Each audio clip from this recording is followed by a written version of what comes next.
Trindade de Deus é confessada pela igreja sempre, não apenas nas mensagens, mas em cada liturgia. É ocasião, sim, de louvor, de agradecimento, de adoração do mistério do nosso Deus, de comunhão entre o Pai, o Filho e o Espírito Santo. A Trindade não é uma fórmula cristalizada, e não é preciso sempre nomear as três pessoas da Trindade para podermos evocá-la: Pai, Filho e Espírito Santo. Esses são termos que indicam apenas uma vida de amor plural, comunitário. São uma comunhão que nós tentamos expressar com nossas até mesmo pobres palavras, mas que são sempre incapazes de dizer o mistério, de expressar a revelação do nosso Deus. Eu tinha um professor de seminário que dizia que a Trindade é um negócio esquisito que só teólogo tenta explicar. Como explicar? Nem ao longo do tempo, tantas figuras de linguagem foram criadas para explicar essa existência, presença, atuação das três figuras divinas em uma só. E esse texto, então, lendo alguns comentaristas sobre o texto de hoje, disseram, inclusive, que, olha, essa questão, esse texto, inclusive, para a Trindade, indicado para o domingo da Santíssima Trindade, nem aparece tão evidente, mas o questionamento que se traz é: será que é necessário, inclusive para evocar a Trindade, sempre termos nominalmente essas figuras do Pai, do Filho e do Espírito Santo? Ou a experiência da Trindade é a experiência de passar e de mostrar e de apresentar à humanidade um amor que é plural, um Deus que é comunidade? A liturgia nos convoca a viver a experiência do Deus comunhão de pessoas. Para isso, é interessante porque a liturgia nos convida a uma viagem ao interior de Deus e de nós mesmos, como vida de amor que se revela na história da humanidade, vida entendida como vida do Pai, do Filho e do Espírito Santo. Porque viver a experiência do Deus Trino implica em saber conviver. Nós fomos feitos para o encontro. Nós fomos feitos para a comunicação. Nós estamos, portanto, falando de uma única realidade, que é a relação. Deus Trindade é a relacionalidade por excelência. Deus só existe como ser relação. Deus é relação, porque Deus é amor. No princípio era a relação. Mas nos detenhamos sobre esse trecho do Evangelho de hoje, porque nós estamos aqui no contexto da conversa noturna entre Jesus e Nicodemos. Nicodemos era um mestre em Israel, e essa conversa representa a sabedoria judaica em diálogo com Jesus. Nicodemos era um fariseu, era um conhecedor da lei, muito mais um cumpridor, aquele que buscava cumprir ao pé da letra a lei. E a gente tem aqui esse diálogo, essa conversa, que é um diálogo exatamente dessa sabedoria, desse conhecimento judaico com Jesus. E por mais incrível que pareça, esse diálogo ele é fatigante para Nicodemos.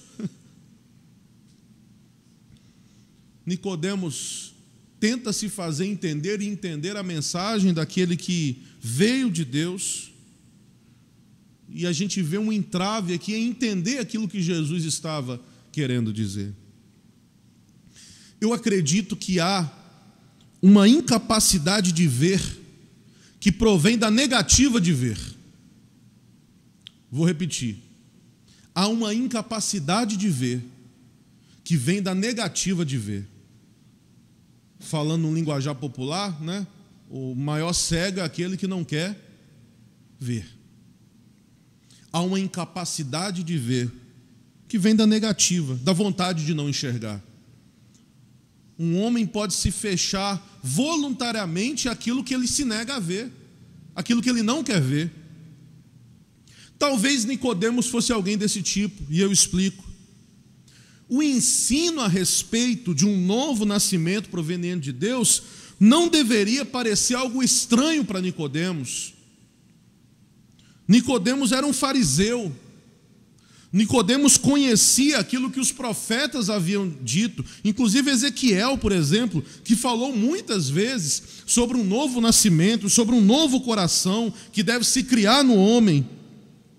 Nicodemos era um conhecedor das Escrituras, ele era um conhecedor da lei e dos profetas, que tinham falado a respeito das mesmas experiências às quais Jesus se referia, a esse novo nascimento. Mas apesar de já ter ouvido tudo isso, e já era para ele saber do que Jesus estava dizendo, Nicodemos demonstra um certo estranhamento com aquela proposta de Jesus de nascer de novo. Alguém que não deseja mudar, fechará os seus olhos, fechará a sua mente, aquilo que pode trazer transformação, aquilo que pode trazer mudança. Mas Nicodemos encontrou outra defesa. Olha, este renascimento aí, este novo nascimento ao qual o Senhor se refere, talvez seja possível, mas eu não posso compreender como acontece e o que ocorre depois. A resposta de Jesus aqui se explica pelos dois significados da palavra pneuma, que traduzindo, espírito, pneuma é uma palavra que traduzindo o significado teológico dela é espírito, mas também se emprega para designar vento. O mesmo acontece, eu falei domingo passado, sobre a palavra ruá, que é a palavra vento ou espírito no hebraico, no Antigo Testamento. E agora a gente muda de língua no grego e surge o pneuma, que é essa palavra que é traduzida como vento, como sopro, como espírito. De maneira que Jesus disse a Nicodemos, usando um paralelo, fazendo a comparação: Nicodemos, você pode ouvir e sentir o vento, o pneuma, mas você não sabe nem de onde ele vem, nem para onde ele vai. Você pode não entender como e por que o vento sopra, mas você pode ver o que ele faz. Você pode ver quando ele bate nas árvores, nas folhas, envergam algumas árvores até. Você pode não compreender de onde veio e para onde vai um furacão, mas você pode ver as sequelas dos campos arrasados e de árvores caídas deixadas para trás quando um furacão passa.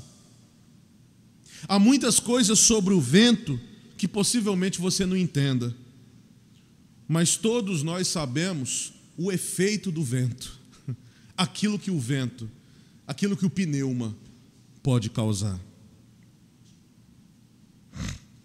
Muitos de nós, e talvez a maioria aqui presente, que dirige quando tem combustível, nós dirigimos um carro com um mínimo de conhecimento a respeito do que ocorre por baixo do capô.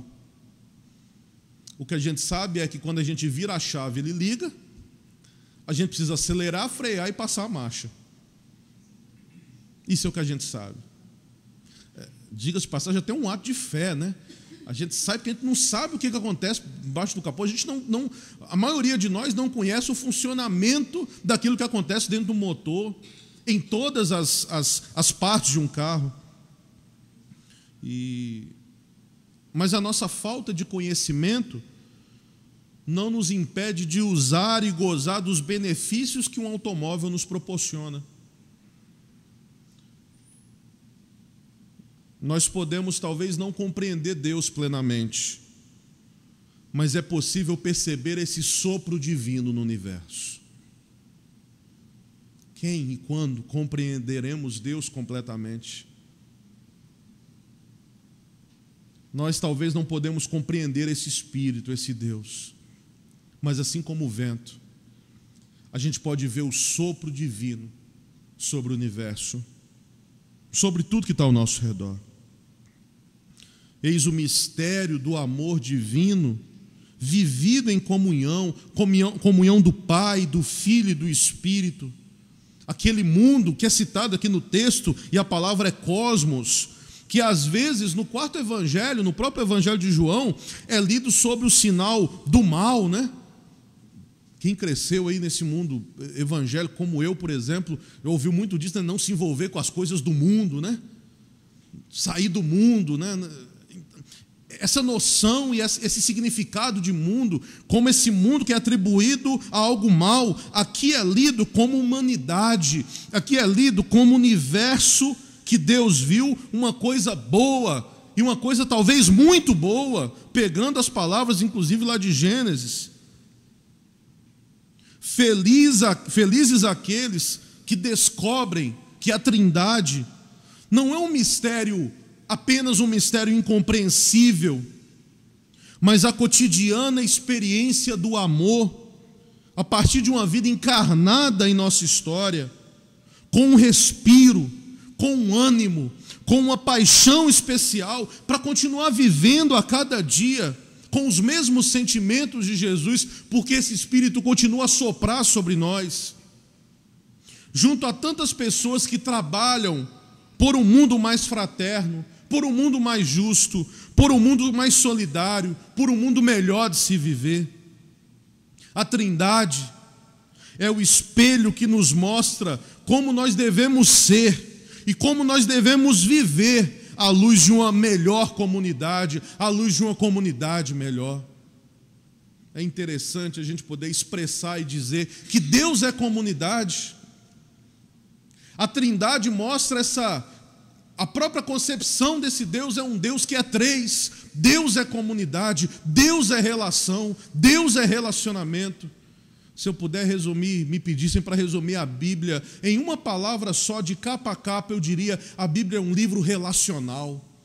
É um livro de relacionamento, que começa lá no texto do Éden, no relacionamento de Deus com Adão e Eva, e termina no Apocalipse, segundo a interpretação, né, de muitos, desse relacionamento também de Cristo com o seu povo. A Trindade é esse espelho da comunidade.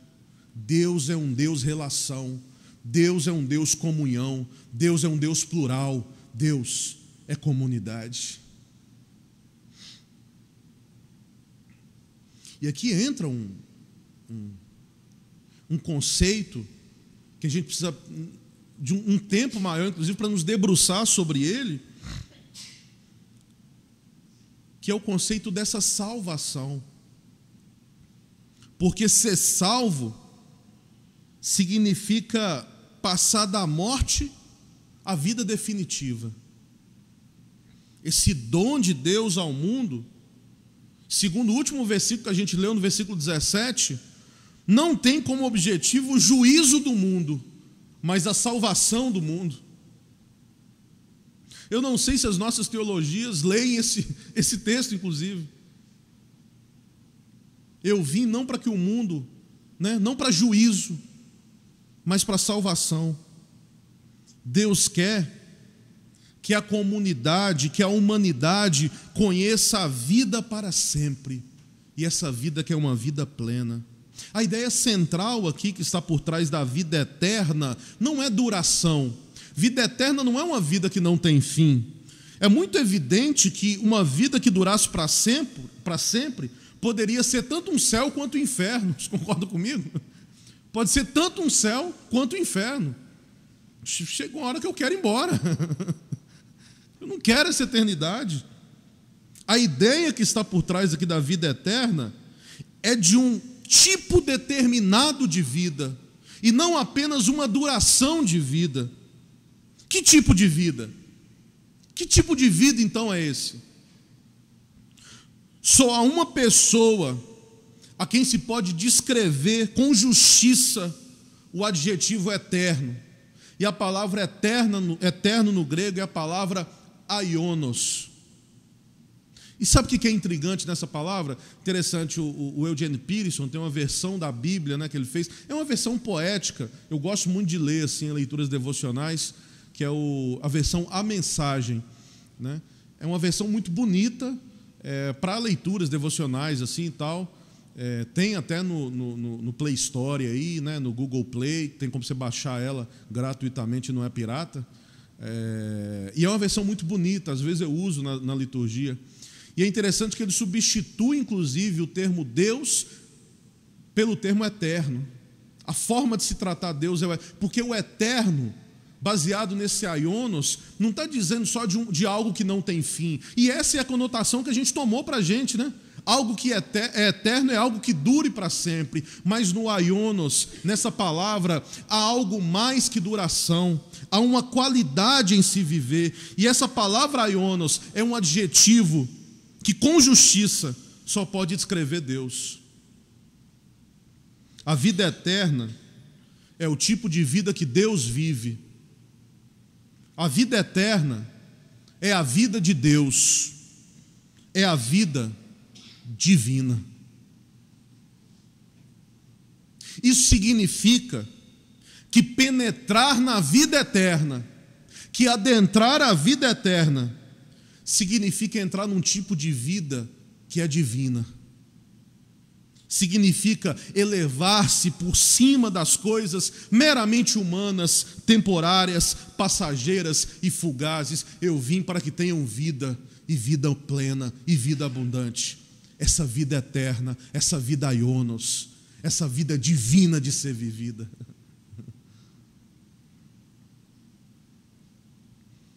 A festa da Trindade deveria não tanto nos induzir a especulações sobre esse mistério inefável da Trindade, mas a fazer a experiência da própria Trindade ser uma realidade na igreja, que é a sua imagem.